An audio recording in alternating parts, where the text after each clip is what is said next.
This is the Real Change Wilmington Podcast, episode 77, hitting the mats at Overdrive Jiu-Jitsu with our guest today, Bryce Whelchel.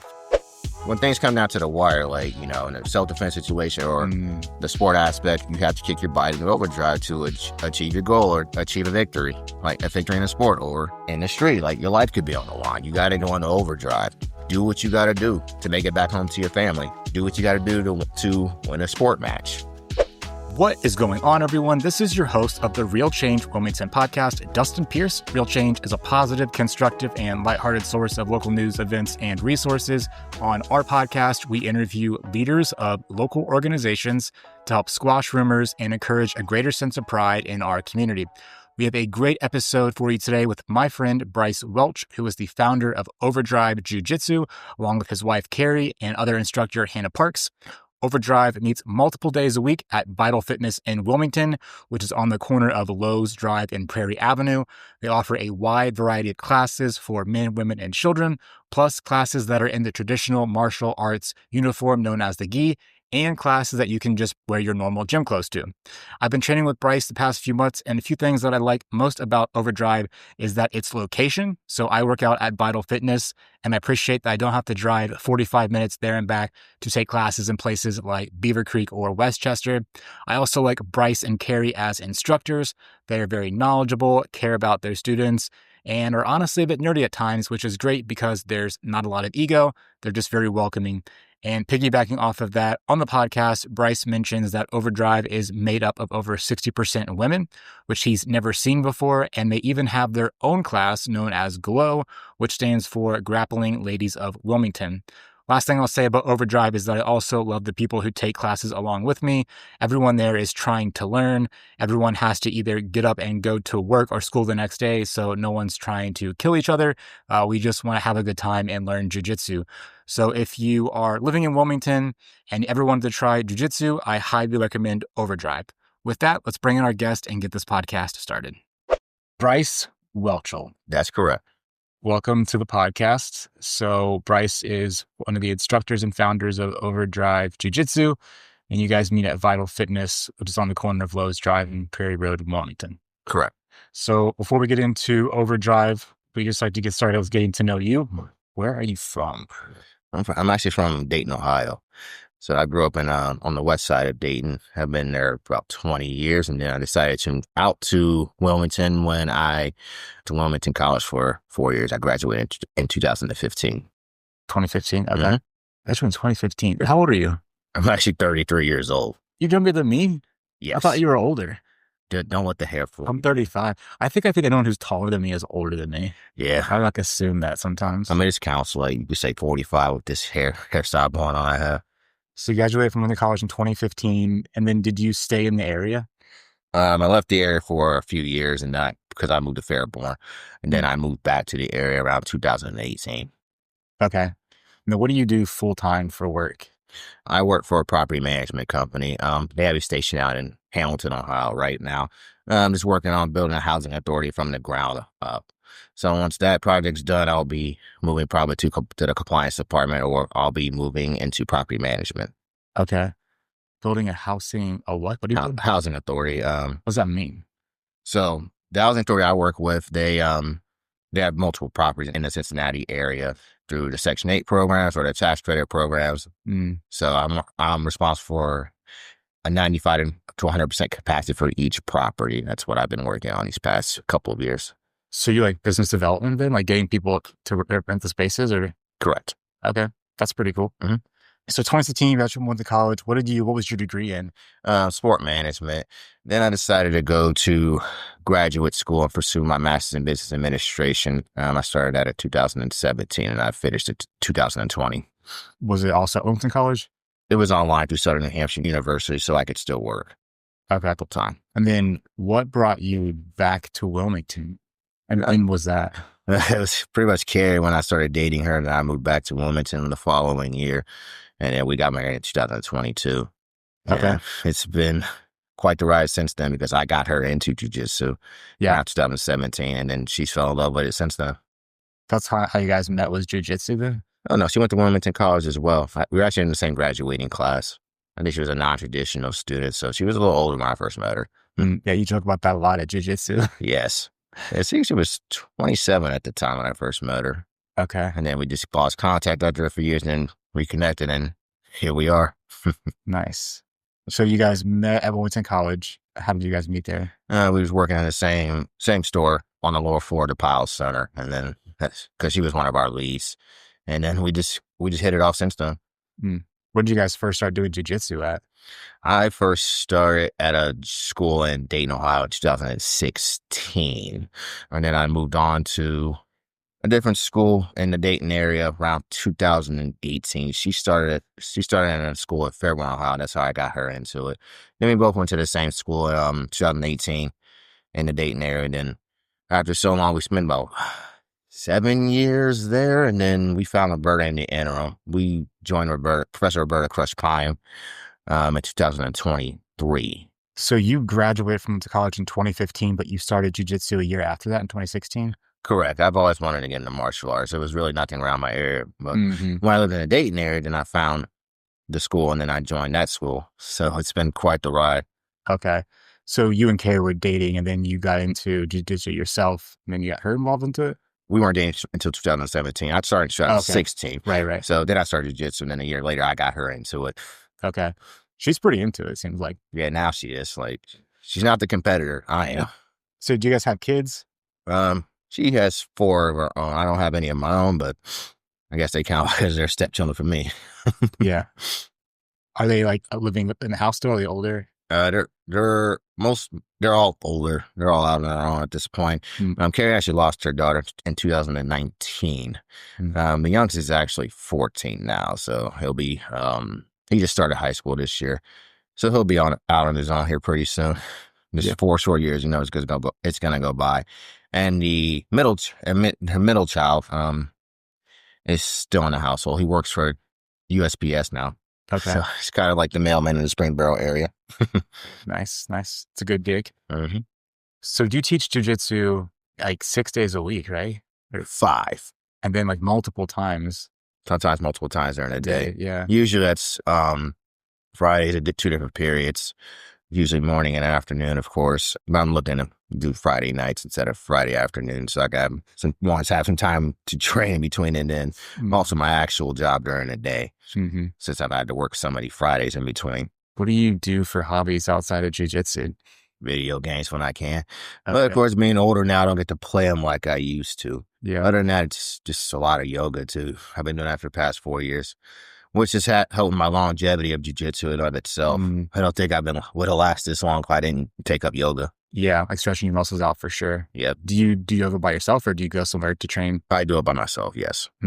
That's pretty disciplined. I couldn't do that myself. It's already so boring to do yoga. To like make myself do it, I could not. I understand. So props to you for doing that. Thank you very much. What about Kerrie? Does she have any hobbies outside jiu-jitsu? She likes math a lot. If you've seen what she wears, a lot of it's math related. Other than that, she just goes on hikes. She stays active whenever she can. And of course, we're animal lovers. We have 4 dogs and 2 cats. So we do have lives outside of jiu-jitsu. How do you have math as a hobby? What does that mean? Like you just do math? She studied math, pure math in college. And then she wanted to pursue math in graduate school, but that didn't work out. But she's always been fascinated with numbers and everything in between. That's why she keeps my books. What's her full-time job? She works at Anthem. She's an analyst for them. Is that's a healthcare company, right? Correct. Health insurance. Works from home permanently. Lucky her. Yeah, that's a nice gig for sure. Last question I have about you. It's what is a defining moment of your life that has helped make you who you are or helped shape your values and personality? Well, defining moment, right? I guess, just branching out on my own, there's no parents coming to help you. I got out on my own a little bit late. I was 19. That's when I transitioned into college, but usually just figuring out life in of itself because I wasn't as, laid back as I was when I was younger.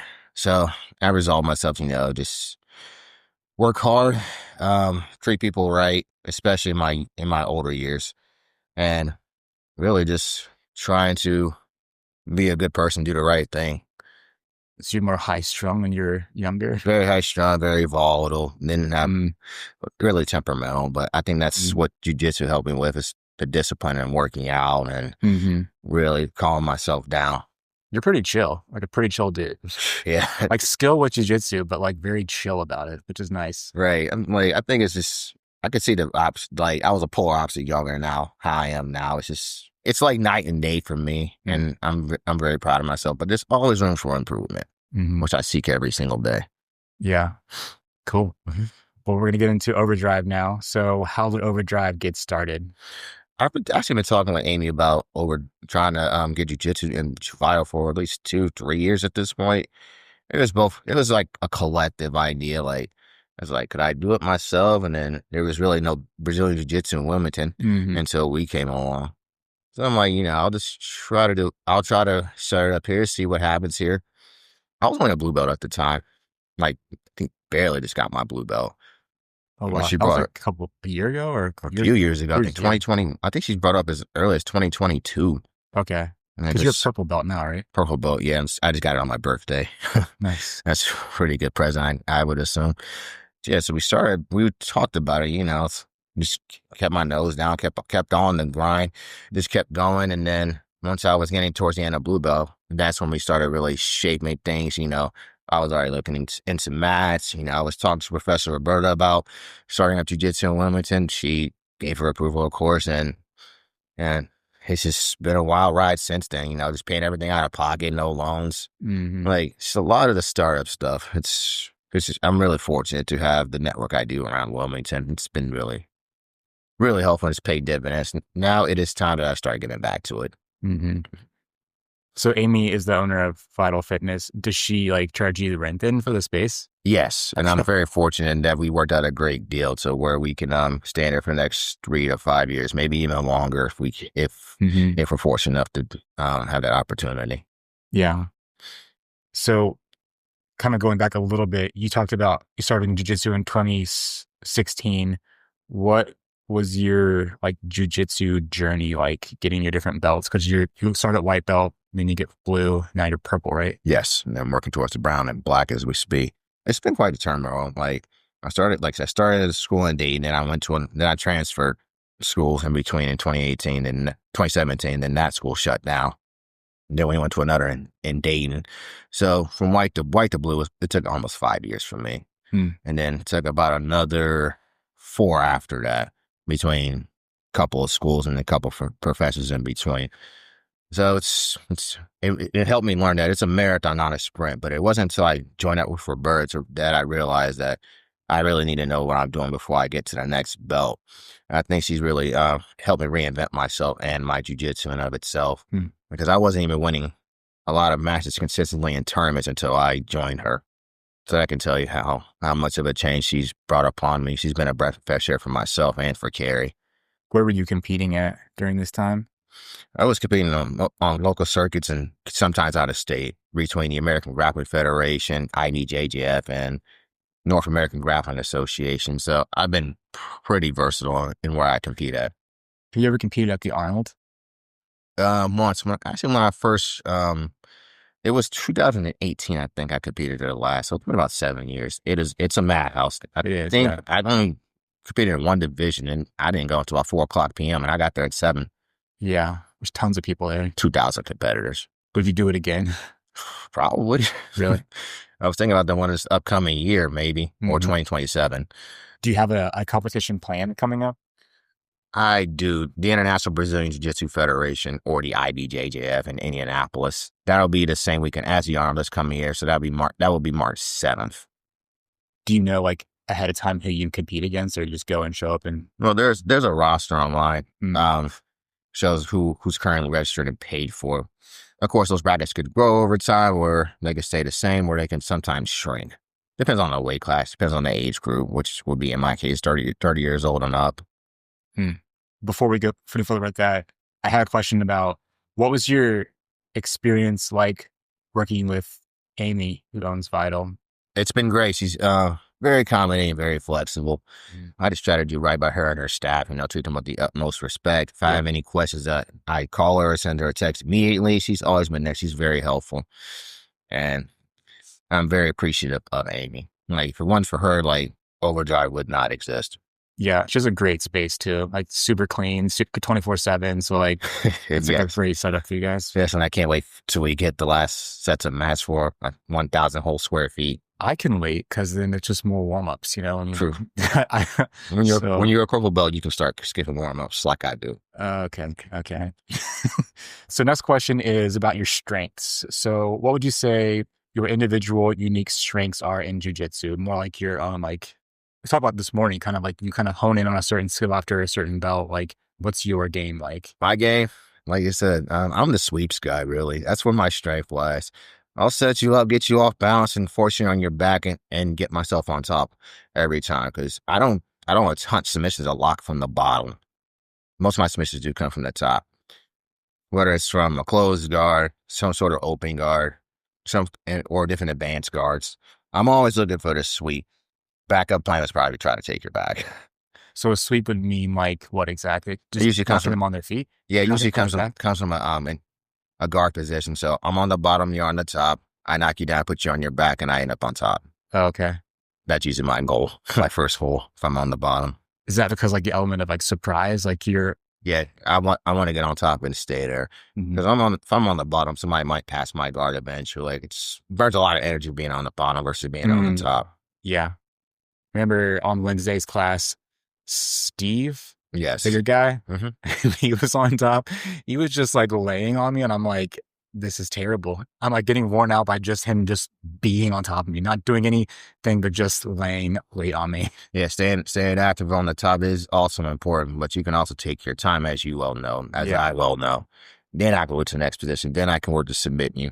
Yeah. You talked about Professor Roberta helping you a lot. How did she help you develop your unique strategies? And 'cause you said you weren't winning consistently before you met her. Like, what did she teach you to help change that, improve your game?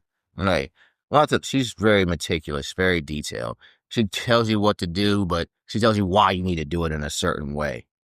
Like, I hunt butterfly hooks from the half guard. Like, I didn't play half guard a lot until she actually taught me a lot of techniques from there. Like, that's where I try to pummel and get butterfly hooks. Like, I see a lot of my game in her now because she plays a lot of half guard herself. Just that alone, like, just the half guard concept alone, like, it has resulted in my bottom game skyrocketing. Because now that's why I tend to go a lot. Or I recover. I go to butterfly hooks. I can go to so much from there, like back takes, sweeps, even some submissions, like the Kimura locks or Troy bars. I can hunt a lot of stuff from there. And also my buddy of mine by the name of Brian Alexander has helped my game in a similar manner. Like, some of his stuff he's taught me and the fine details he has, like, I teach it and I use it to this day. So two people in of itself, like, you can learn from just about anybody as long as they know what they're doing. Those two certainly know what they're doing. Is Brian the wrestling guy? No, that's Luke. Brian is actually one of my old teammates, but I still keep in touch with him to this day. He's a very great guy, and he has helped my game so much. Like, he's very meticulous, very detailed himself. He has similar tendencies to Roberta, and I'm very appreciative of both, helping me advance my jiu-jitsu game.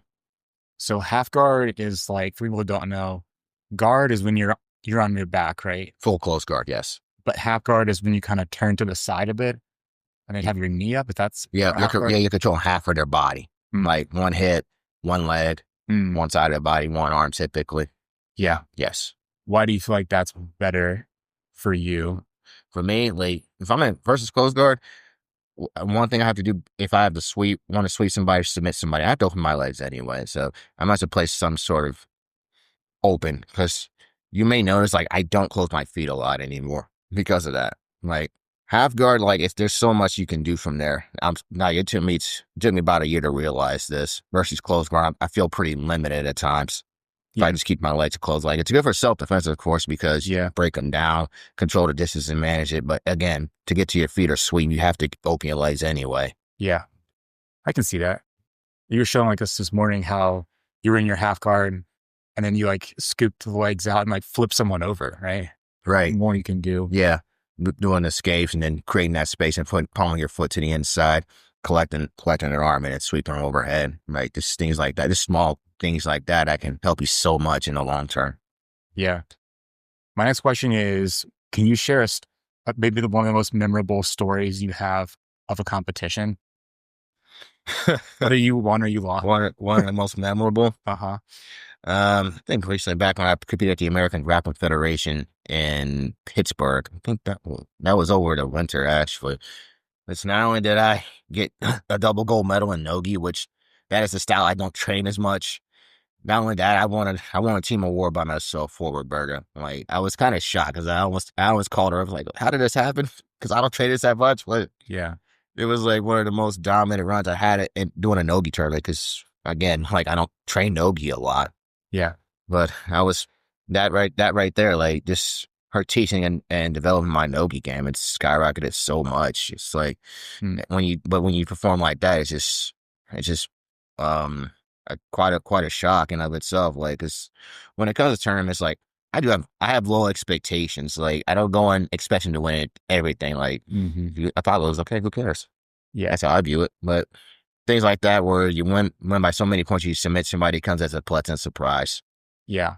And, So you got 2 gold medals that competition? yeah, Like you won 2 different matches? and a team award by myself. Okay. I think I won 3 matches that day and a team award by myself. So winning an award in Roberta's name was one of the best moments I've had, especially in jiu-jitsu. Like I felt like I made her proud just doing that. Yeah, for sure. People who maybe don't know, so no-gi just means you're not wearing the uniform that you would see in martial arts, right? Basically, yes. It's more submission grappling and wrestling. Yeah, yeah. So you kind of been to a few different instructors yourself as you've been in jiu-jitsu. What makes Overdrive's approach different than some of the other gyms that you've been to, like your teaching approach? My teaching approach, like I said, so we're talking about a pro belt versus black belts in this case. So the one thing I try to strive for is how I treat my students and people in general. That's number one. Like I can have all the jiu-jitsu knowledge in the world, and I surely do not have that. But if I could treat people right, like as decent human beings, regardless of affiliations or occupations or things like that, then I feel pretty complete. So I provide atmosphere versus other academies, I think, in my opinion. Like I could teach you all this knowledge, but it does no good if you don't want to come back because of how I treat you or look down upon you. But my other schools I've had, like they've all treated. There's been a lot of people in there who treat me decently, and I appreciate them for that. So I try to pass it on because that's one of Roberta's principles too. Like you treat everybody equally and fairly. Yeah, that's number one. So that's number one for us always. Like it's not about the money; it's the first thing for money. Like I'm not in this to make money. Yeah, I just want to pass on knowledge, give back to my community in any way, shape, or form I can. Yeah, I think that definitely comes across as genuine because, I mean, one, you teach so many classes a week. So like you really like jujitsu. And then also like it's a hobby for you. Like you just are passionate about it, you know? And then like you do treat everyone so nice. Like the end of classes, you always go around to each person and ask like, what did you learn? Like you really care about each person's experience. I do because I need feedback. Like if I'm not doing something right, I'm not doing my job. Like eventually, like down the road, my students, I'm not like most, like, I want you to give me a hard time on the mats. Eventually I want you to start submitting me. Yeah. Like I think a lot of instructors, like not the school I've necessarily been to, but other ones you may hear about, like they have that sense of like being alpha. Like I'm not going to roll my students. I'm not going to let them submit me or anything like that. If you catch me, you catch me. Great. Next roll, slap bump. Who cares? You're not catching me eventually. Not putting me in bad spots. Like then I feel like I'm not doing my job. Yeah. Like I hope you get me eventually, but of course I'm not gonna make it easy either. The thing is, like we all can learn from one another. Have that mentality of, you know, as you from white belt all the way to black belt. Like I don't know anything, but eventually this is a good tidbit of wisdom that Professor Roberta did give me. It's like she says, it's not that you don't know anything, but eventually you will get good enough to notice that you have a lot to learn. And I've stuck with that, like being on the other side of the fence where as a student versus as an instructor, like, yeah, on both sides of the fence, I still have a lot to learn. Like getting to find each other techniques I teach and versus what are new techniques I still have to train as a student, as a purple belt. Yeah. It's just quite the ride, and I'd like to keep it going. I definitely don't get a sense that you have like a big ego and where doing jiu-jitsu. Like it's about the student and experience and learning. Sometimes I feel like when I like get a move on you or I get like pin you or something, like, oh, it really hurts. It's like, am I really hurting you? It's all for you. It's like trying to boost my ego. But the shoulder pressure pass, I'm like, no, some of that, like, it really was. Like, Yeah. you and Keenan both, like, you had the shoulder pressure in my carotid artery. Like, I was like, my legs were like going, tingling, like, you were choking with your own shoulder. Yeah. No, that stuff right there, like, I got that from Kerrie. So I also tell you the thing, like, even like when I started winning, I was using a lot of Kerrie's techniques that she was using. Yeah. And she's very insightful herself. Like, again, I can learn from anybody, use their stuff. Like, her stuff works for others. Like, she has the finesse compared to me, so does Hannah. And my jiu-jitsu, I've been telling people this past couple of weeks, like, my jiu-jitsu is not pretty, it is effective. But if you do it right, you can have both. Yeah. You got a finesse and effective jiu-jitsu. So we didn't talk about Hannah, about Fink. How did she come into the picture? She's one of so there's 3 instructors and she's one of them? Yes, she's the co-founder of the Grappling Ladies of Wilmington, also known as Glow. Okay. She trained in a previous school too. She actually, I think, responded one of my ads here too. She wanted to get back into jiu-jitsu after so long herself because she does a lot of boxing, MMA. And she called me up. She said she wanted to start training and said, how about you work with my wife, Kerrie, and start a women only team. See how that goes for you. Like she said, because she's passionate about teaching too. She loves passing on her own knowledge. And now I had to proudly say, like, they have more women enrolled than us men. Yeah. By upwards of 60%. Like, I know female black belts are in their own schools and they don't even have half still. So that's a great in of itself. They have great retention. They all have a good time. They all giggle and laugh. Like they love jiu-jitsu. Like they're not total sticks in the mud. They all have their personalities. They all gel well with each other, which is what I want. Like, I'd rather have a group of small people, but all good people, than have hundreds and hundreds of people, but a disrupted culture. Yeah. I see your posts on social media with the girls group sometimes, and there's a lot of people in that class for sure. Yeah. Like a good amount of people, like a lot, but like you can tell. And whether it's women only or co-ed class, like I'd rather have a consistent group of people every time. I'll keep showing up. It's been just 1 or 2, like for morning class. But the same 2 still show up. Yeah. The same 2. I'll drag myself out of bed every time. Even if it's just one person. Yeah, I know you were one person for a while. Hey, but that's just a good thing about it. Because even then, like going away from women only, like in general, we're like no-gi heavy. Again, that's the style I don't train a lot. But it's helping me develop my own game in no-gi, because eventually we'll be teaching leg locks and everything in between, especially when we start advanced class in January, which of course is for the upper belts, the blue belts, the purple belts we have. But it's also, when it comes to white belts joining, it'll be a trust-based name. Something I appreciated about your class. So I tried to train in Beaver Creek for a while by the Green, and it was great.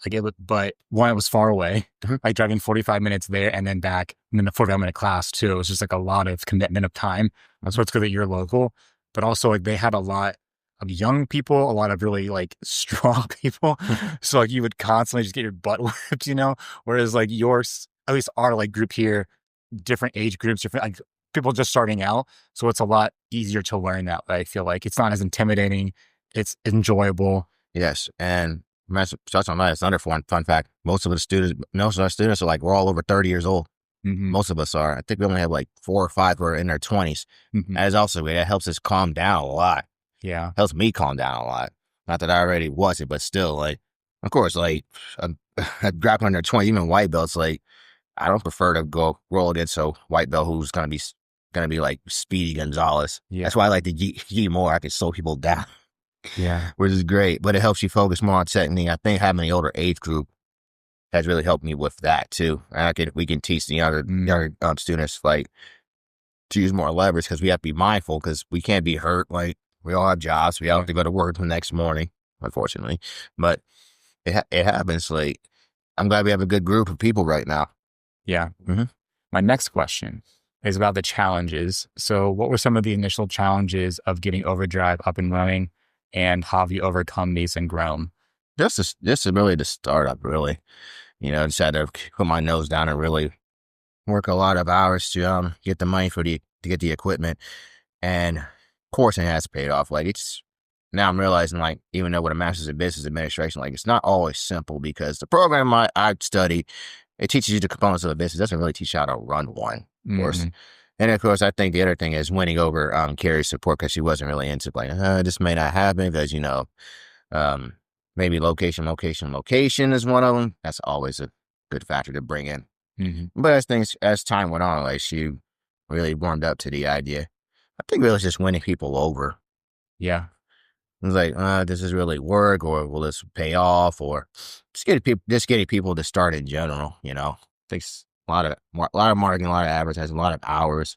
And of course, I got business advice too. I still have somebody I talk to a lot from the Focus Fighting, Jeff Robinson, who helps me a lot with the business and how to keep it going, and really what to post, how to post it, and things like that. I mean, he's been very helpful in and of itself. Where do you get that advice from? Jeff Robinson. He's a third-degree black belt under Focus Fighting. That's who my advisor is, and he's been very helpful, very insightful himself. So, like, the challenge was you have this, like, enormous passion to have this in Wilmington, and winning over your wife, winning over Amy, and then winning over students to come. Yeah. Was that the challenge, sounds like? Yeah, I just don't. See, I want to put the work in, but I don't want to, like, pressure people into it. I'm like, hey, it's right here. So what do you say? Like, just give it a try, give it a shot. It's new for most of us around here. It is new. Like, it can be intimidating doing something new, and I understand that. But again, it's just all about the people. Just surround yourself with good people, and the people you care about. That's what's most important. And if I have the same 25 people the next couple of years, but they keep showing up, that's fine. If you double that number or triple it, great. Yeah. I'm not in it for the money. I'm just in it to pass on knowledge that I have. That's a good attitude for sustaining this. If you're just in it for the money or just in it for growth and it didn't happen, you'd get bummed out and quit. But money can bring out the worst people too. Yeah. Like, no, I don't. That's not what I seek. Whatever I make, I just put it right back in the business anyway. Because eventually I do have so many goals I have for the vital space. So eventually, if we get a good spot, I'm going to get new mats, or like I said, I'm working on a crash mat, so we can work on break fall, work on actual pros and wrestling, because hitting that mat kind of sucks. Yeah. I mean, I wouldn't be mad if you saved some of your money and didn't get more mats. Hey, I am too. Kerrie's really pushing for a crash mat though, so that would be kind of fun. The full space, that probably won't be until the spring. Don't you worry, we have time. Okay, good. I can be lazy for a little bit longer. Same. So, kind of piggybacking off of the challenges, how have you been able to keep balance? So, balance with, like, even working out or your job or your family. How do you keep balance with that and then this business? So basically work-life balance, huh? Yeah. Yeah. So it's kind of rough. But is it worth it? Yes. I try to make time for everything. Of course, the Friday schedule, of course, like, that gives me time to train in between, especially if I get approved for the Friday evening class. I can sleep a little bit like I did before I came here. And then I can train in between Fridays. Thursdays we're not going to be open. So that gives me time to train too. When you say train, like, what do you train? Just working out or? Yeah, work out, or actually go train at a buddy's gym of mine. Okay. I'll go up to Evolution in Springfield. That's also another affiliate school of ours. So it gives me time, and of course, I find time on the weekends to spend with my wife as well. So the schedule works out for us great, as long as it works out for the students too. So that's what I try to tell my students: like, train but have a life. 2 days a week starting out is plenty. Yeah. This next question, we typically ask our guests, it's just about stigmas and rumors. You're pretty new, but have you heard any, like, stigmas or rumors, maybe online in the community, about jiu-jitsu or about Overdrive that you'd want to just clarify? Not yet. Not yet. Yeah, I wouldn't think so. It's the fact is, even if there is stigma going around right now, like, I don't deal with it. I don't address it. Like, I'm not gonna drive myself nuts over words over the internet or things that aren't said to me. But that's getting caught up in the negativity. Doesn't really do you any good. Doesn't do my students good. Doesn't do any of us good. That's another thing I try to get across. Like, anything negative said about you, just brush it off. Just keep training. Just stay on the mass data course. Stay true to yourself. If I can stay true to myself and my students, I'll be fine. Yeah. I think the thing about negativity is like it says more about the person saying the negative comments than it does about the person being talked about, you know? I agree. So on the flip side of that, some things that you're proud of, what is your most proudest, maybe one or two of your most proudest accomplishments so far since starting Overdrive? I'm actually proud of Kerrie and Hannah, almost first and foremost, because again, it's extreme rarity that you have more women enrolled in an academy than men. Like, Yeah. I've almost never seen that. I don't think I've actually ever seen it. It's like a high testosterone kind of thing and to fight, you know? Almost, yeah. And then creating a safe environment for their women, Mm-hmm. really developing them. Like, again, they have more to finesse versus what I teach. But they have fun. They provide a good environment for their ladies. And they just keep it going. Like, just two blue belts who mesh well together, which is great. Just Professor Roberta, she jokes about the girls beating me up all the time, and she just encourages it, which is good. And second, I'm really grateful. I'm proud of all my students. Really, like I've said this first and foremost. Like starting out, like you can learn from any black belt within a 45-minute vicinity, but you chose to come here to learn from a purple belt and two blue belts. I'm always appreciative of that. It shows like you're putting your trust into me. So now it is my job to give it back. You're sending a message saying like, well, we trust you to know that you know jiu-jitsu. Please teach us. And that's where it comes into play. Like it's a trust thing, like mutually beneficial. Like you're helping me, I'm helping you. That's the ultimate goal. Like help each other, treat each other well. That's all I want out of this. Yeah. I am definitely appreciative that it exists in Wilmington. And even if there was a black belt or someone more technically skilled than you, I love the environment that you created at Overdrive.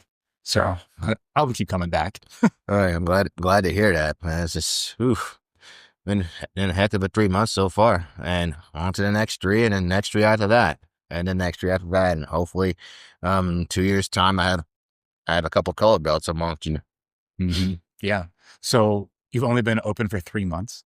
We started in September. Yes. That's crazy to think about. Just really started building the business back in April, but 3 months of classes.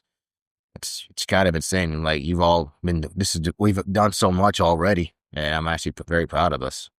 Proud of you almost, most of all. I appreciate that. You had a long marketing time. It seemed like I knew that was coming months before it actually started. Yes. Was that intentional, or were you getting stuff figured out still? All the above. Okay. I need time to develop. I need time to get the word out. Yeah. Unfortunately, it did work out, which I'm grateful for. Do you think that jiu-jitsu or the community has increasing in interest? Have you seen people that maybe never done jiu-jitsu before in their life come to class because they saw your class at Vital? Yes. There's been a lot of people who haven't done jiu-jitsu have actually signed up as a result. The word gets around. Again, I get a lot of ladies asking about the women only class. That's the job, as you know, get them on the mat. I always suggest to the ladies, start the women only program first. If you don't evolve out of that, that's fine. You can stay in those. 2 days are plenty. Just do what makes you happy. Some do go to all classes, which is great, which I would like as the end game, of course. Other than that, got a couple of Vital members who joined us too, yourself included. And hopefully we got some outsiders who don't go to Vital but still train with us, which is great. Yeah. It's been cool to meet people in the community too. Totally different walks of life, like college students or business owners. You have a whole mix of people that do it, which is cool. Yeah, just one big melting pot, I suppose. Yeah. So you mentioned you plan to get some more mats, and you've only been open for 3 months, but maybe the next year, what's your hope to have happen? Get the rest of the mats. 2, crash mats, and then 3, just, get back on the comp train at an individual. Just get more people on the mats, hopefully. Just maybe 10 or 15 more. Just, we just thinking short-term goals. Yeah, for sure. And, just keep the train rolling. That's all. Just keep going, keep maintaining. My next question is about students. So what would you say that new students are most nervous about in the beginning, and what are they thinking, and how do you see them grow? Just getting on that mat. Just getting on that mat's intimidating of itself. Just taking those first steps, and working on techniques.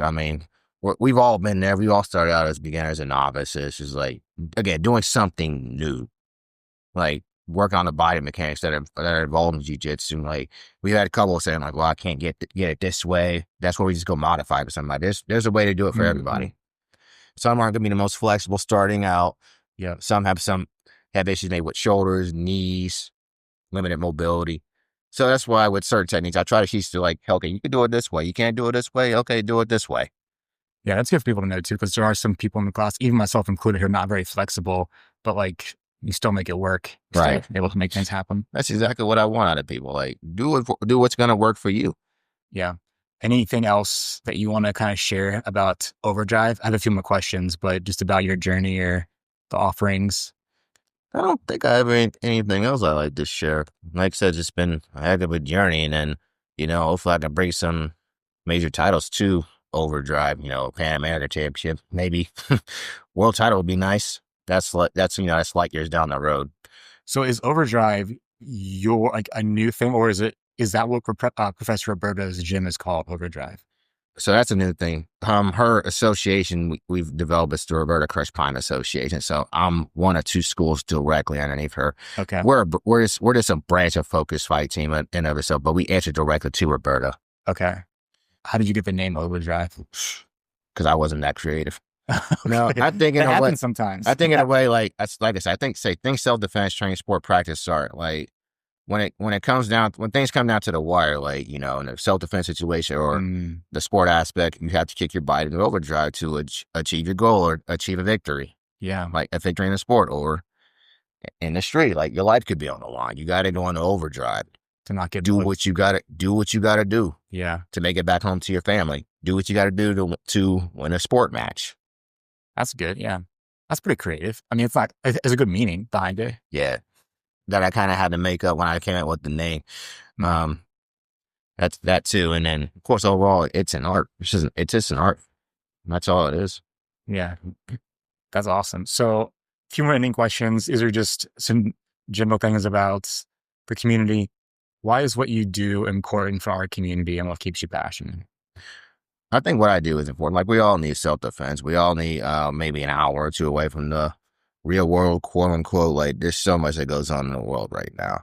I mean, just come on in, just come train, just take your mind off of stuff. We got personal stuff we deal with or work stuff. Like we just need to get the frustrations out a little bit, but do it with control. Yeah. Just a healthy outlet, I suppose. Yeah. You definitely need more down in the community. Mm-hmm. I think I heard someone say that like Wilmington or Clinton County has like a high percentage of people with diabetes or something. So like recreation is like definitely needed by the community. I agree. Super important. I agree. What's a quote or a piece of wisdom that has helped guide you that you'd want to share with other people? I actually got this back like 9 years ago because people ask me all the time about progressing in jiu-jitsu, about being a master. I think somebody asked this too, like, when does a student become a master? I had a black belt in the third degree tell me this. The master is always a student. Whether it's white belt, blue, purple, brown, or black. Like, you're always learning in some way, shape, or form. Professor Roberta still learns to this day.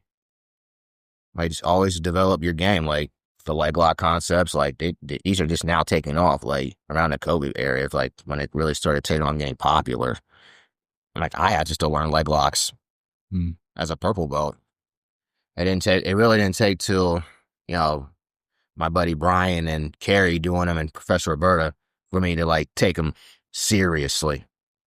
That's a good quote. When does the student become the master? The master is always a student. Yeah. Always learning. That's what makes you a master. Mm-hmm. If you get the black belt, you just like, okay, I'm gonna stop learning. I'm just gonna teach. Like, are you really learning stuff? Are you really applying the knowledge properly? Yeah. There's always somewhere to go. The journey really never ends. Yeah. Stay on top of your game. Mm-hmm. I like it. My next question is, what do you think would be a positive change in our community? More businesses, like, just come more, and more unity, of course. Like, let's work on our strengths, really. Just keep coming together. Focusing on the positives. Yes. I mean, there's negatives everywhere, but if we focus on the positives and really build them up, like, there's nothing we can't do around here. Yeah. I think that's what I like about Wilmington too, is like, if you want to do something, you can do it. Like, exactly. Like, we started a newspaper and you started a jiu-jitsu place. It's like, if you want to do something, no one's stopping you. Exactly. there's really no true failures. Like, I think you only truly fail if you stop trying. Yeah. Well, how can people get in touch with you if they want to learn more or visit a class? Well, you can always come on in, talk to the Bible staff, or come through the doors and just come talk to me directly. We are also on Instagram at Overdrive Jiu-Jitsu. Or you can email us at overdrivejujitsu@gmail.com or reach us by phone. You can call or text 937-265-2879. You have a website too, right? It's your class schedule? overdrivejujitsu.gymdesk.com. Well, thanks for being on our podcast and thanks for teaching jiu-jitsu in Wilmington. Appreciate it. No, thank all of you for even having me. Like, I'm grateful for the opportunity. I'm blessed. Well, that's it for our podcast today. I hope you enjoyed our interview with Bryce Whelchel at Overdrive Jiu-Jitsu. If you have any more questions or ideas for him, please feel free to reach out directly. If he will talk to us dorks, he will certainly talk to you as well. After all, we are a community of empowered individuals. If you want to get in touch with Real Change Wilmington or share your story, you can contact us on our website, realchangewilmington.com. Visit our Facebook and Instagram pages, or grab a free copy of our local newspaper at Kroger, Sam's Meats, and Fiesta Veracruz. We also currently send our free local newspaper direct mail to over 2,500 Wilmington residents each month. So if you want to help us cover our printing costs and advertise your local business event or a job posting, please email us at advertise@realchangewilmington.com. With that, I'm your host, Dustin Pierce. Keep it real, Wilmington.